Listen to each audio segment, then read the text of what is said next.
Assalamualaikum warahmatullahi wabarakatuh.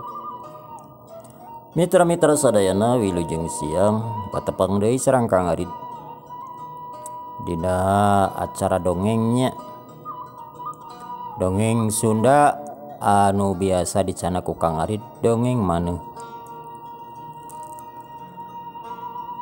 seri ke-87 mitra-mitra ayeuna teh sareng sakadap deui urang bade mayunannya acara Idul Adha. Mudah-mudahan orang dina ningkatkeun keimanan sareng keislaman ka Allah Subhanahu wa taala sing langkung caket sing langkung meningkat kumaha we carana angot. Aduh mitra-mitra zaman ayeuna mah kirang-kirangna seueur pisan kajantenan hal-hal anu teu sapagodos we nya nanging da urang mah jalmi biasa nya urang ikuti we kana alur. Ayeuna teh urang nyarioskeun nyaeta Ki Buyut Geheng anu nuju ngarencana tangtosna teh ieu teh bakal aya pertarungan janten Nyi Cucu Konde anu bade ngarencana panginten kapayuna kumaha kok ngalawanan Ki Buyut Geheng. Supados teu nyangkolong teuing kana waktos sumangga ieu acara dongeng Sunda urang kawitan bae.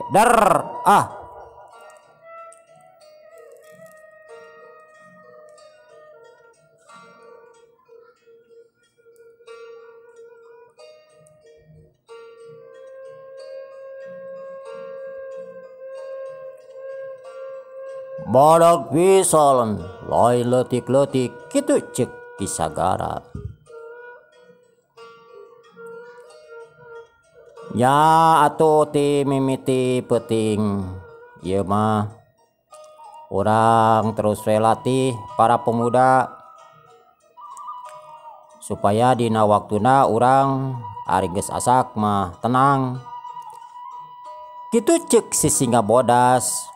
Atuh anu saterusna sararea ngobrol ngaler ngidul bari terus ngarancanakeun ka hareupna mempersiapkeun keur nying hareupan Ki Buyut Geheng.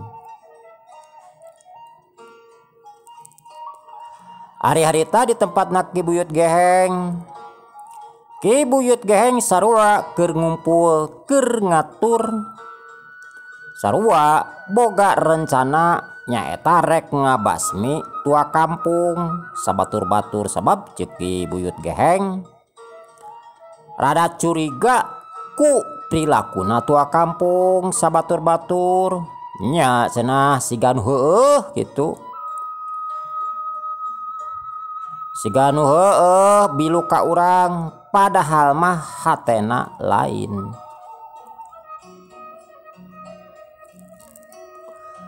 Bobohan Ki Buyut Geheng hiji jawara anu geus pangalaman legok tapak genteng kadek geus ngarasakeun asin amisna di dunia persilatan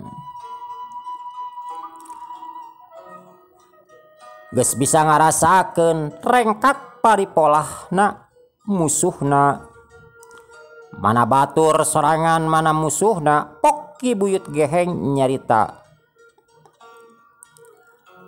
Gantar Garung dewek mah oi asa cangcaya kasih tua kampung teh siga anu keur nyan rencana karena ngalamanan dewek siga anu oi katingali nama kadele nama tapi dewek hate teu bisa diboboro kitu ceuk Ki Buyut Geheng. Oh nah kumaha kitu Ki Apa non solilo ieu panena solilona upeti mayar. Dipenta ieu dipenta itu mere. Jeung katempona mah siga anu sieun pisan ku Ki Buyut Geheng teh. Mun ngadenge ngaran Ki Buyut Geheng teh teu sirikna ngompol, kitu ceuk si Gantar. Nya oi, benar. Dina kitu nama. Tapi dewek kekeh curiga. Kitu ceuk Ki Buyut Geheng kekeh we kana pamadegan sorangan. Nya ki lamun manehna ngalawan pamohalan atuh gablag naon si tua kampung. Tong boronyeng ngeurepan Ki Buyut Geheng ngalawan kuring guan ge can puguh bisa meunang. Kitu ceuk si Garung. Sarua si Garung ge satujuan sahate jeung si Gantar.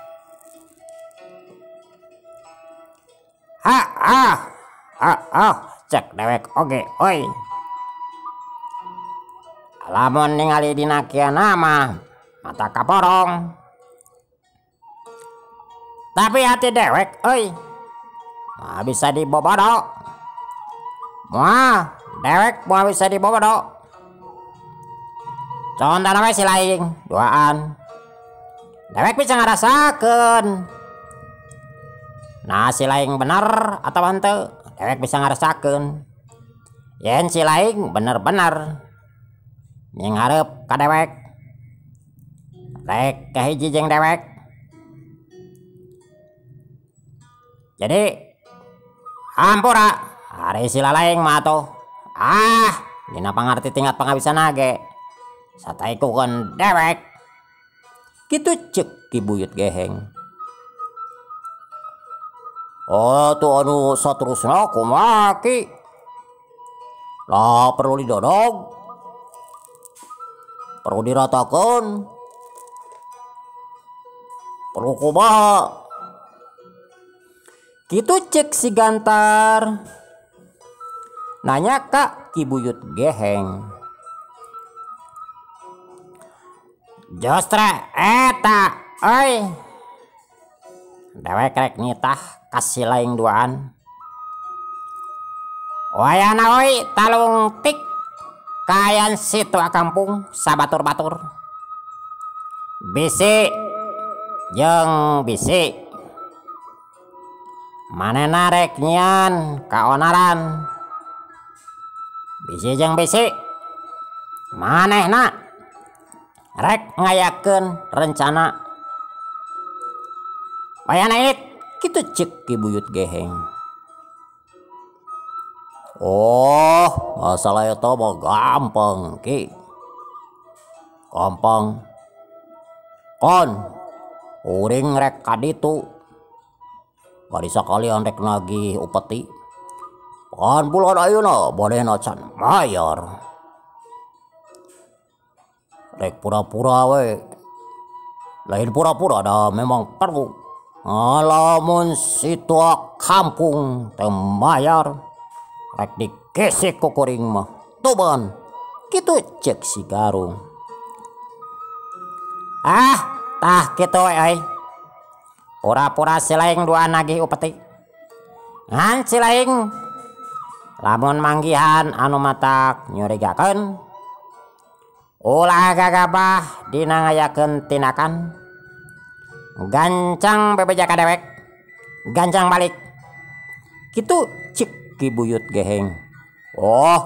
Siap Ki, siap. Kuring ge moal gagabah. Sabab kuring ge can apa sahasa tukangeun si tua kampung. Ya tuh Ki, kuring duaan ayeuna rek ka tempatna si tua kampung. Nyasok euy si ngasil.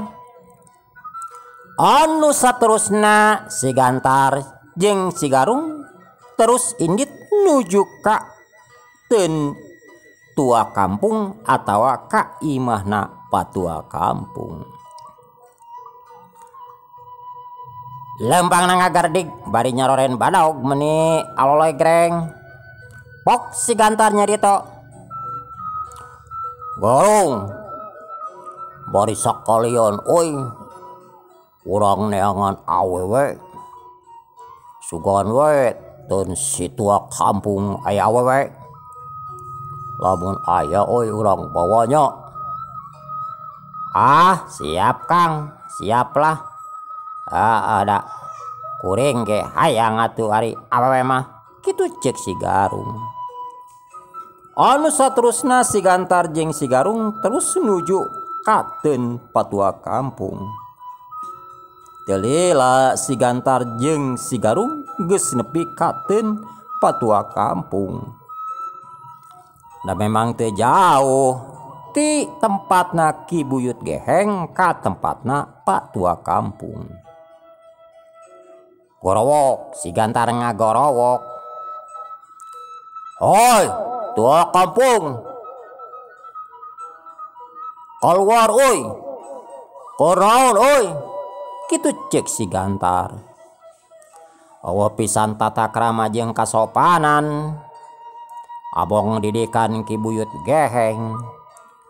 Atau anu araya di jero mending ngarenjag pok nyi cucuk konde nyerita.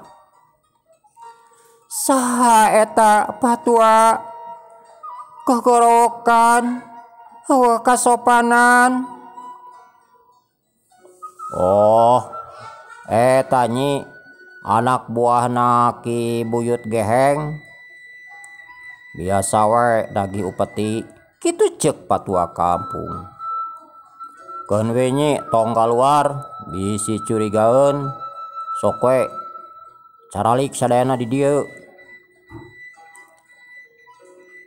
Kitu cek patua kampung. Bari patua kampung gancang keluar. Kasampak si Gantar jeung si Garung keur ngabadega we di luar bari melak cangkeng. Hei tua kampung, geus poho oi kana maya lupeti. Teu acan mamang tangtosna ge emut. Moal mungkin atuh abdi baha ka Ki Buyut Geheng. Kitu cek patua kampung bari semu moyongkod. Ari hatena mah patua kampung geus ngagremet we. Dalamun kongang mah hayang nampiling ka si Gantar jeung ka si Garung.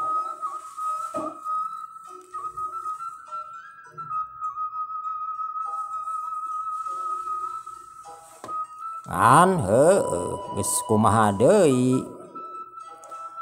Patua teu bisa kukumaha. Cakakak. Si Gantar seuri meninya kakak.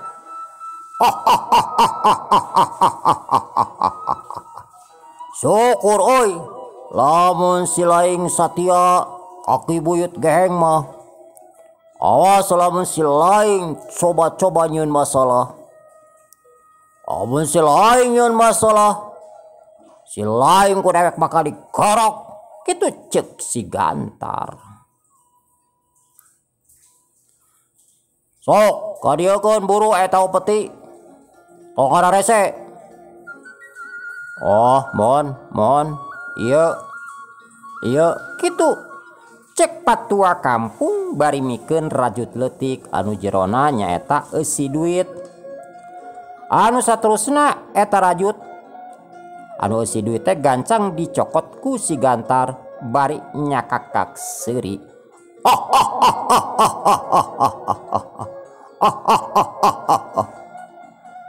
Lon oi si laing geus beratikeun kana upeti. Yang dewek rek nanya ka si laing tua. Akhirnya di dieu oi aya awewe. Dewek butuh keur bawaeun ka ditu. Teu aya mang. Kan sadayana tos di sana kaditu ke Kibuyut Geheng. Kitu cek patua kampung, padahal awewe mah kabeh geus diungsikeun. Ngan Kibuyut Geheng jeung baladna teu apaleun. Teu ngahiji didinya, da lamun ngahiji didinya matak picilakaeun. Wah, sugan teh aya oi. Ayo uga-uga. Urang balik kitu cek si Gantar. Anu saterusna si Gantar jeung si Garung tuluy arinit. Atau patua kampung mending ngarenghap narik napas panjang. Sanajan manehna bari ambarah teu bisa kukumaha. Kituna teh patua kampung bari gancang asup deui ka jero imah. Ari si Gantar jeung si Garung lempang ngagardig deui rek laporan ka Kibuyut Geheng. Sanepina ka ten Kibuyut Geheng, si Garung jeung si Gantar terus nepungan Kibuyut Geheng gek duanana dariuk hareupeun Kibuyut Geheng. Pok Kibuyut Geheng nyarita, "Kumaha oi? Ditan si tua naha anu matak nyurigakeun?" "Oh wah, wana naon?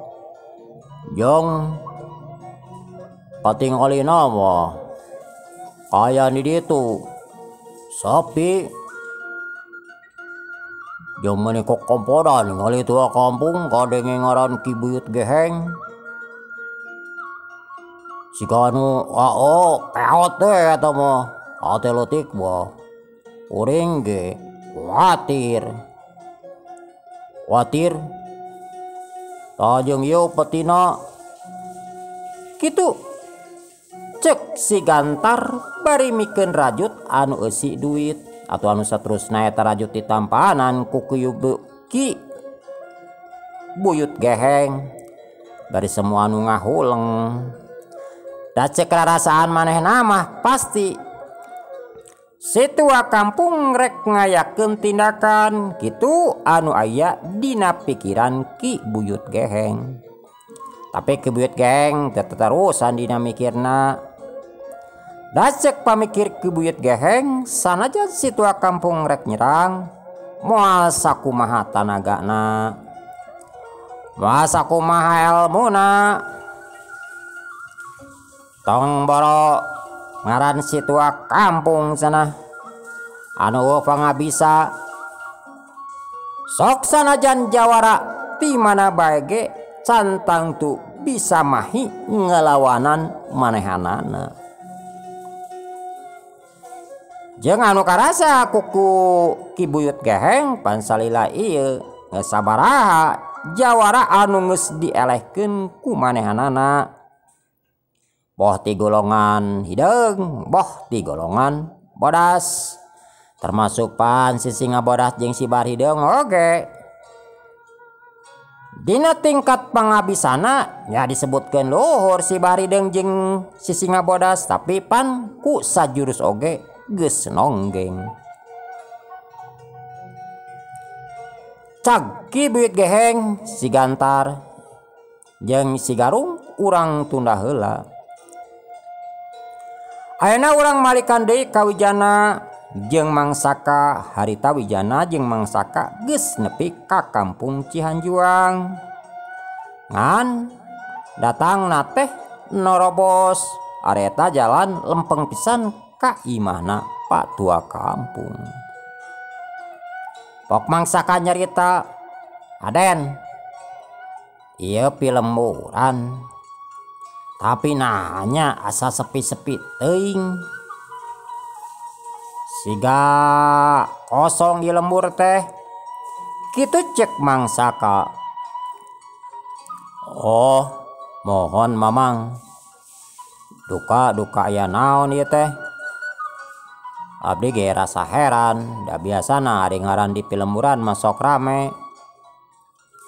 Tapi ayo mang urang ka ditu sugan we aya warung. urang sakalian neureuh kitu ceuk Wijana. Ah mangga Den mangga. Anu saterusna Mang Saka jeung Wijana terus lempang ka hareup. Teu lila Mang Saka jeung Wijana srog ka hareupeun imah patua kampung. Ari di luar kabeneran Nyi Cucu Konde jeung si Barhideung keur araya di luar.